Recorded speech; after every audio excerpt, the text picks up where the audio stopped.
Fine. Never seen them in my life. So it's from the Royal Mint, so the same place that all legal tender comes from. Have you got any other means of payment at the minute? I don't know. Right. Can I ask why you didn't tell me before you started recording? So when we go to any incident, our tour of duty and our police protocol is to video every incident we go to achieve the best evidence. But you've got to notify the person at the first available opportunity. No, we don't. You do? Have you got that from somewhere? Have you read that up somewhere? Or? Yes, your policy. Yeah. Okay. Well, at the minute, we're obviously videoing everything because we've been called to an incident. Immediate response where there's some ongoing issue with payment, whether it's a domestic... 999? Well, that's what's coming as, yeah. Wow. Well, we just didn't know what was happening. There was an altercation in the shop, so we've arrived on that instance. Are you going to give me your name? I'm not, no. Right, okay. Because is there a reason for that? Because it's a civil matter, and it's not something that the police can get involved in. To a degree, you're right. It is a civil matter. But we can deal with it a different way, but obviously, ultimately, you haven't paid for your fuel. Buckle up, guys. Today we are going to break down a case that starts with a shocking arrest and ends in a costly mistake for the police. Right from the first seconds, you hear the arrest being made, instantly pulling you into confusion and tension. Then the narrator lays out the situation clearly. A simple payment dispute over a coin spirals into something much bigger. This intro works perfectly because it sets the stakes early and promises a payoff that makes you want to keep watching. Accepting that money. But that's up to them to accept it. If they decline... They've obviously run the post office and they've declined that. Ultimately, it's a civil issue, but if you're not willing to give us your details, then how do we know that you're going to resolve the civil issue at a later date? If you're happy to give us your details, then we can look at the civil issue at a later date. But that's a civil issue, that's nothing for the police to get involved in. We don't know your details, do we? So you could technically escape from here and never come back and never deal with that issue, then you'd be circulated as wanted for that, won't you, if you make an offer without payment? That's not a police issue at the minute. It is. It is a police issue because you've not paid for fuel. So there's still an offence there of that you've not paid for your fuel. But I have paid. I've gave them... But you've gave them this coin, yeah, which ultimately they've spoke to the post office and they've decided that it's not a reasonable amount of payment for your fuel. So at the minute we're sort of hands are tied, yeah, agree with you on a certain instance of that, but we still need a solution today whether we take your details and... Alright, guys, now we step into the actual situation where things begin to unfold in real time. What should have been a simple transaction quickly turns into a misunderstanding as the officer starts questioning and pushing for details. The auditor calmly explains it's a civil matter, but you can already sense the disconnect. This part is crucial because it establishes the foundation of the conflict. One side sticking to logic, the other slowly drifting into unnecessary authority. He's trying to pay with this. They've run the post office and said that it doesn't really exist, you can't pay with that. No. He obviously won't give us our details. I've explained to him to a degree it's a civil matter, however, if he does make off and he doesn't give us our details, we're struggling for any sort of civil issue at a later date. Any details and make an offer without payment, yeah. So I've explained if he does give us his details and we know where he is and we can contact him at a later date, hopefully this issue can get resolved. Now he's obviously not really wanting to do that at the minute. Because it's a civil issue and it's nothing for the police to get involved in. But you're still going to make off, aren't you? Technically without payment, but if we can get your details... But I have paid. But you haven't... And it is their policy to accept the £20 coin.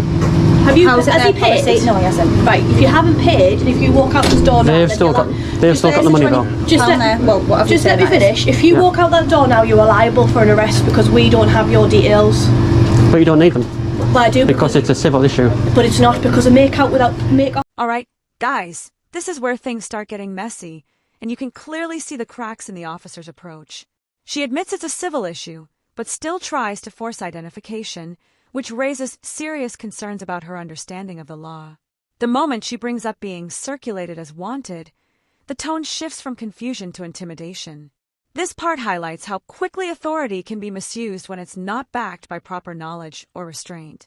Now, you know what it is. If you walk out that door now, you'll be getting arrested for make off without payment. But there is an agreement with BP that the coin can be used. Is there any other way that you can pay? Because we're going to sit here for hours arguing. I've been quite respectful to you. I appreciate you have to a degree, and I appreciate that from yourself. You haven't been argumentative with me, and I appreciate that you've been a normal human being. However, we need I don't intend to. No, I know you appreciate that. If you can pay for the fuel now by other means, then that's fair enough. It'll be the end of the matter. Or if you can give us your details, and we can deal with it at a slower time. We can offer you that. But if you're not willing to do either any, then we're struggling with what we have left to do.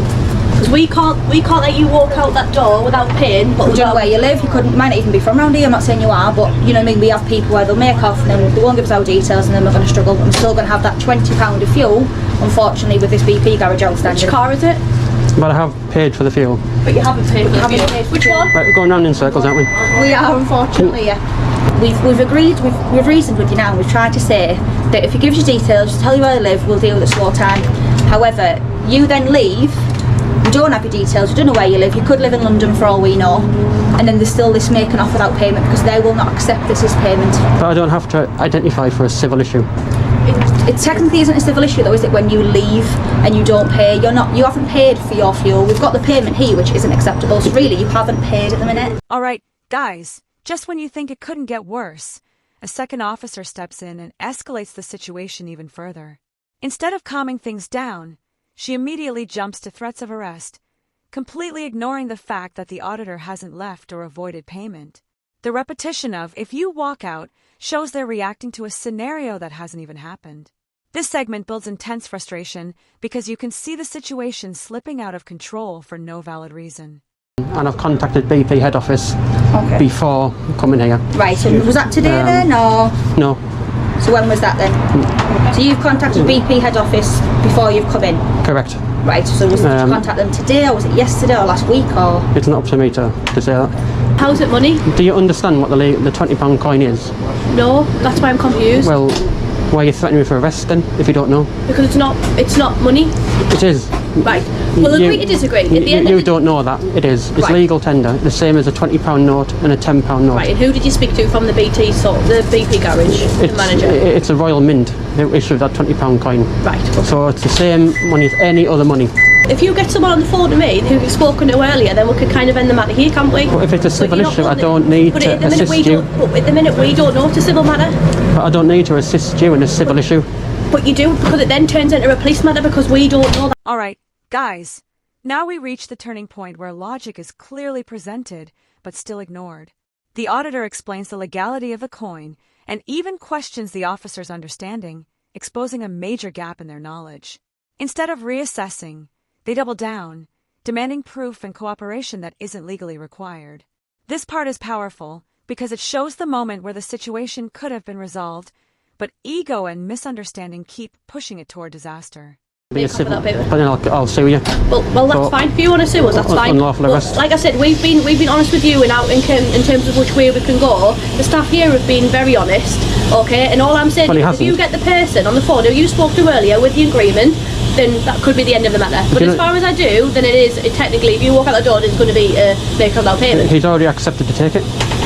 You haven't accepted to take it. No, haven't accepted to take it. You walk out that door, becomes a criminal matter, and you get arrested for make off without payment. Or you give us your details. You're refusing to give us your details, and we don't know that vehicle is yours because you're not.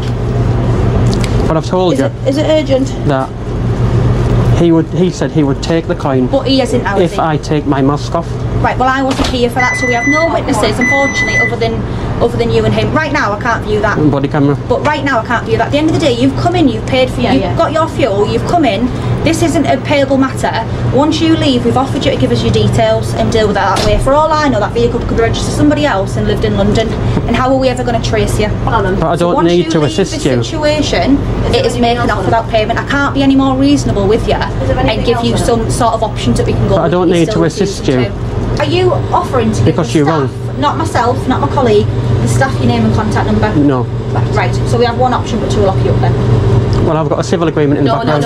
You can prove that at court. That's fine, you can prove that at court. Right, well this moment in time, you're currently under arrest for making off without payment. You don't have to say anything, but I haven't made off. We don't mention one question in the letter line court. Anything you do is maybe given evidence. But I haven't made off though. For your arrest is prompted in fact of investigation. Okay? But I haven't made off. You're under caution as well. And due to the fact you failed to provide details. But I haven't made off. But I haven't made off. Right, are we going to go calmly? We're going to go quietly? We would go calmly all the time. Okay, well, do you want to walk with us then? Of course. Thank you. Just come with me, sir, please. Have you got anything in your pockets that's going to harm me or you? Just take them out. It's just a question we ask everyone. Alright, guys, this is the moment everything collapses into a full-blown mistake. The officers go ahead with the arrest despite the auditor still being present and disputing the payment, making the charge completely baseless. What follows is the real consequence. Months later, the case ends with a payout of nearly £4,000, exposing how weak the police position really was. This final part delivers the payoff and the lesson. When authority replaces understanding, it doesn't just fail, it costs. If you enjoyed this breakdown, make sure to like the video, subscribe to the channel, and we'll see you in the next video.